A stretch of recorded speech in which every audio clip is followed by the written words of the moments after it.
Okay, the third and last package in our quick game is the turn route. And so far, if you remember, we've had the hitch, where the receivers run a 5-step stem and they sit it down or turn to the inside. We had the levels concepts with uno, dos, and tres, where those receivers will run a 5-step stem and attack the inside backers. And so now what we're going to do is we're going to have a turn route where the key routes will be turning out. They're turning out. So this is why we call it turn. You're going to go 5 steps and you're going to turn to the outside.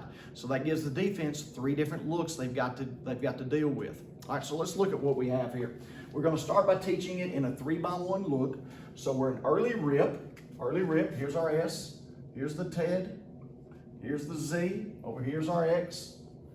Early rip, 60 turn, and we've double called it X hitch. 60 turn, X hitch. Quarterback gets in there, he lines up, he looks, there's a 2-high look. It appears to be a zone look again, no cover downs on our trips. Which side does he want to go to? Does he want to throw the hitch or does he want to throw the turn? That's right, he wants to throw the turn. The hitch over here is pressed up. Now again, if we got matchup that we like, if we like the matchup and we feel like we can beat this guy over the top, then we'll say throw that one. But right now, just for teaching purposes, if we get pressed, we're not throwing that guy. We're coming over here to the turn. So we're going to run turn.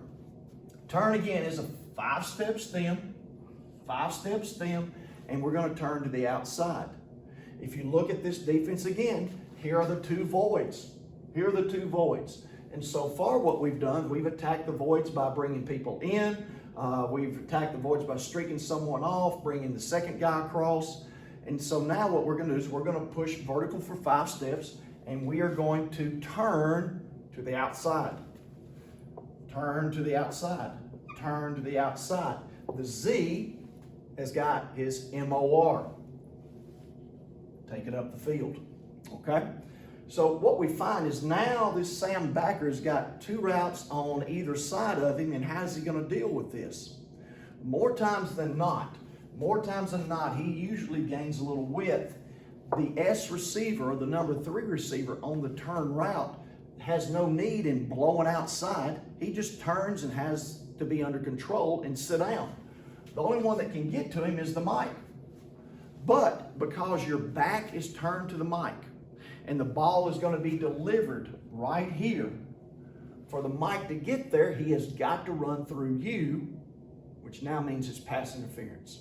So we use our body to shield the mic away from the ball. We catch it, it's a 5 to 7 yard gain. And we can move the chains, we have ball control, and the offense gets to stay on the field again. Now, if by chance we come out here and again, the Sam is sort of squatting right here, anticipating this, well, now we've got that. Now we've got this. We can deliver the ball there. Quarterback can just see wherever the Sam reacts is wrong, and we get the ball to either one of our slots here. Okay? Now, there's a third thing that can happen. The third thing that can happen is that the corner could now be the flat defender. He could be the flat defender. And what does that tell us to do now? It tells us to high-low the corner. We high-low the corner.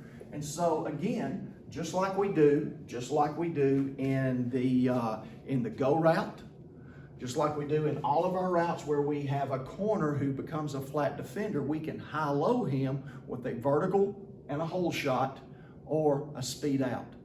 And so this gives us a lot of different chances to hit all 3 receivers on the turn. All 3 guys could catch the ball depending on what the defense does. But 80 to 90% of the time, it's the slots that get the ball. So the turn route is a safe, it's an easy throw, and it does those 3 things that we want done. It provides us ball control, it moves the chains, and it keeps the offense on the field. So the turn is a great route. Now, let's look at the turn out of a 2-by-2 look.